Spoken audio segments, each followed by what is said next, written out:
Friends, welcome to my channel Vasu foods. ఈరోజు restaurant స్టైల్లో chicken fried rice ఎలా prepare చేసుకోవాలో చూద్దాం. ఇంట్లో ప్రిపేర్ చేసుకుంటే రెస్టారెంట్ స్టైల్ రాదని చాలామంది అనుకుంటారండి. అదేం కాదు, చిన్న చిన్న టిప్స్ పాటిస్తే ఇంట్లోనే రెస్టారెంట్ స్టైల్ లాంటి చికెన్ ఫ్రైడ్ రైస్ అనేది ప్రిపేర్ చేసుకోవచ్చు. చాలా సింపుల్ అండ్ ఈజీ ప్రాసెస్ కూడా. ఇక ఆలస్యం చేయకుండా రెసిపీలోకి వెళ్ళిపోదాం. ఇక్కడ నేను బోన్లెస్ చికెన్ అనేది 250 గ్రాముల వరకు తీసుకున్నానండి. ఈ సైజులో ఉంటే ముక్కలు అనేవి తినడానికి బాగుంటుంది. వీటిని శుభ్రంగా క్లీన్ చేసుకున్నాను.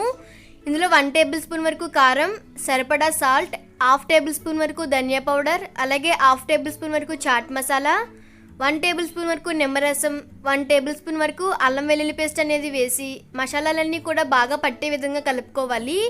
అల్లం వెల్లుల్లి పేస్ట్ అనేది ఫ్రెష్ది అయితే ఫ్లేవర్ అనేది చాలా బాగుంటుందండి. ఈ విధంగా కలిపిన తర్వాత ఒక 15 మినిట్స్ పాటు మ్యారినేట్ చేసుకోవాలి.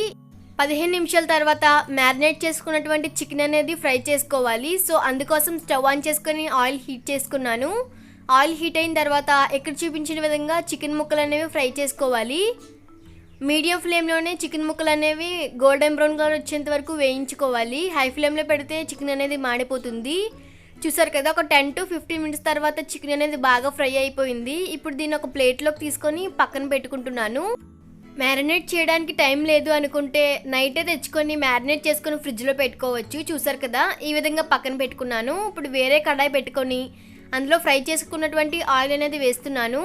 ఆయిల్ హీట్ అయిన తర్వాత 1 వరకు బీట్ చేసుకున్నటువంటి ఎగ్ వేసి హై ఫ్లేమ్లో ఉడకనివ్వాలి.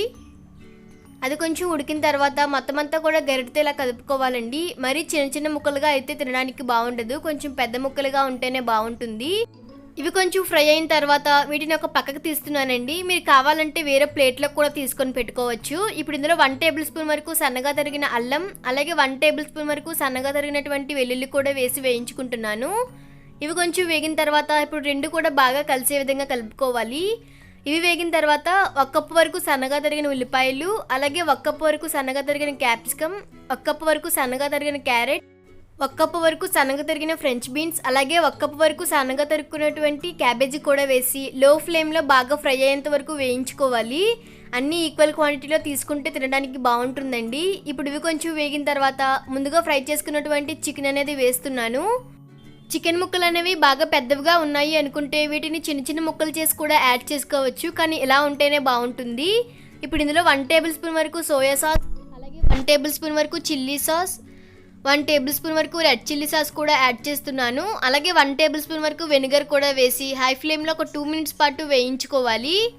చూసారు కదా, ఇలా కలుపుకున్న తర్వాత ఇప్పుడు ఇందులో ఒక అరగంట పాటు నానబెట్టుకొని ఉడికించుకున్నటువంటి రైస్ అనేది వేస్తున్నాను. ఇక నేను సోనా మసూర్ రైస్ అనేది 1 గ్లాస్ వరకు తీసుకున్నాను.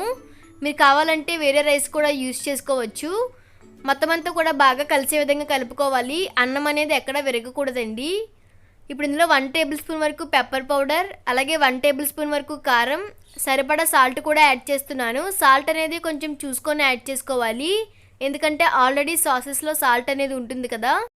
ఇప్పుడు హై ఫ్లేమ్లో 2 to 3 మినిట్స్ వరకు వేయించుకోవాలి. ఆ స్మోకీ ఫ్లేవర్ వల్లే చికెన్ ఫ్రైడ్ రైస్కి టేస్ట్ అనేది వస్తుందండి. చూసారు కదా, చాలా సింపుల్ అండ్ ఈజీ కూడా. ఎప్పుడైనా చికెన్ ఫ్రైడ్ రైస్ తినాలి అనిపిస్తే రెస్టారెంట్ వైపు వెళ్లకుండా ఇంట్లోనే ఈజీగా ప్రిపేర్ చేసుకొని చూడండి. సో తప్పకుండా ట్రై చేస్తారు కదా. ట్రై చేసి మీకు ఎలా కుదిరిందో నాకు కామెంట్ చేసి చెప్పండి. ఈ వీడియో కనుక మీకు నచ్చినట్లయితే లైక్ చేయండి, షేర్ చేయండి. అలాగే మరిన్ని వంటకాల కోసం నా ఛానల్ని సబ్స్క్రైబ్ చేయడం మర్చిపోవద్దు.